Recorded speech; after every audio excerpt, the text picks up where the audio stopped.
नमस्कार साथियों। मैं हर्षित मौजूद हूँ आप सभी के बीच में एक ऐसी खबर के साथ जो कि हम कह सकते हैं कि बहुत ही विचित्र खबर है। साथियों, हाल फिलहाल के दिनों में आपने एक नाम बहुत अधिक सुना होगा। वो नाम बहुत अधिक चर्चा में है, दक्ष चौधरी। साथियों, दक्ष चौधरी के ऊपर अभी एक केस हुआ है अयोध्या वासियों की भावनाओं को आहत करने के जुर्म में। ये वही दक्ष चौधरी है जिसने देशद्रोही कन्हैया कुमार को भी कुछ दिनों पहले ही दिल्ली में लपड़ों से लाल कर दिया था इसके गाल को। साथियों, अयोध्या से बीजेपी की हार के बाद पूरे देश का समस्त सनातनी, समस्त हिंदू आहत है, उसकी भावनाएं आहत हैं और उनमें से एक है दक्ष चौधरी। ऐसा दावा किया जाता है कि इन्होंने अयोध्या वासियों को गद्दार कहा, अयोध्या वासियों के लिए अपशब्द बोले। हालांकि यदि कोई भी किसी के खिलाफ अपशब्दों का प्रयोग करता है वो बिल्कुल भी जायज नहीं है, वो हमेशा दंडनीय अपराध था, है और रहेगा। और दावा ये भी किया जाता है कि इन्होंने अयोध्या वासियों की धार्मिक भावनाओं को आहत किया है। साथ ही मैं ये पूछना चाहता हूं कि क्या सारी अयोध्या वासियों के ऊपर भी एफआईआर होगी? क्या उन सबको भी जेल में डाला जाएगा क्योंकि उनकी वजह से पूरे देश के हिंदुओं की भावनाएं आहत हुई हैं, जिस तरीके से दक्ष चौधरी पर एफआईआर की गई है? पूरे भारत में अगर भाजपा हार जाती तो कोई बात नहीं, अयोध्या जीती तो पूरा भारत जय श्री राम कहता। पर आज जो अयोध्या पे उंगली उठ रही है ना, वो अयोध्या हारने की वजह से है। आज लग रहा है कि अयोध्या वासियों ने फिर से वो त्रेता लौटा दिया जब माँ सीता को वनवास कर दिया था, प्रभु श्री राम को 14 वर्ष का वनवास कर दिया था। और मैं ये पूछना चाहता हूं कि देशद्रोही, देश का सबसे बड़ा गद्दार कन्हैया कुमार के ऊपर क्या एक्शन लिया गया, जिसने जेएनयू के अंदर बैठ करके भारत तेरे टुकड़े होंगे और आतंकवादियों के समर्थन में इसने नारे लगाए? क्या उसके ऊपर आईपीसी की धारा 124 ए के तहत एफआईआर दर्ज की गई? आईपीसी की धारा 124 ए के तहत जो देशद्रोह की सजा है वो आजीवन कारावास है। तो फिर वो आज खुले में कैसे घूम रहा है, कैसे चुनाव लड़ पा रहा है? क्या उसके ऊपर कोई एक्शन लिया गया? क्या उसके ऊपर एनएसए, यूएपीए जैसी धाराएं लगाई गई? क्योंकि उसने तो सारे देश के हिंदुओं की राष्ट्रीय भावनाओं को आहत किया था। मैं ये पूछना चाहता हूं, जब सावन में लालू यादव और उसका पूरा परिवार पप्पू खान के साथ मटन खा रहा था, मटन बना रहा था, उसके वीडियो सोशल मीडिया पे पोस्ट कर रहा था, क्या उस दिन हिंदू की भावनाओं को आहत करने के जुर्म में उनके ऊपर एफआईआर दर्ज की गई? क्या उन्हें जेल में डाला गया या फिर उनके ऊपर क्या एक्शन लिया गया? क्योंकि हिंदू धर्म की भावनाओं को तो उसने भी आहत किया था, एक धर्म विशेष की भावनाओं को आहत किया था।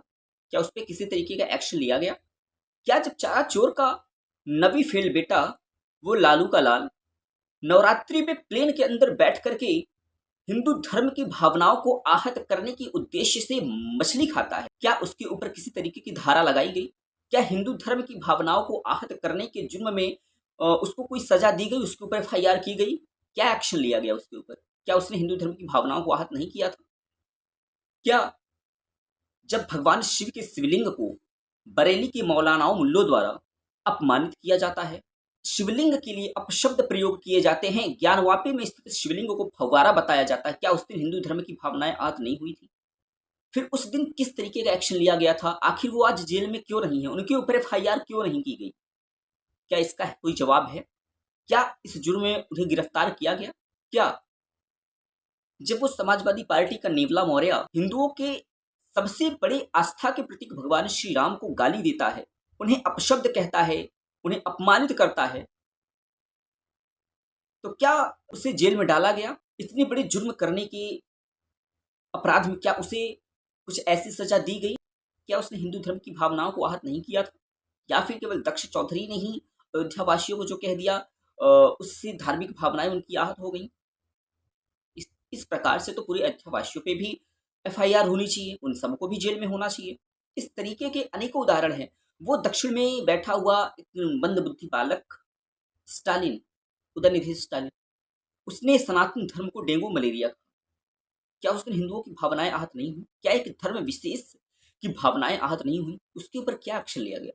क्या धर्म की भावनाओं को आहत करने के जुर्म में उसको जेल के अंदर डाला गया?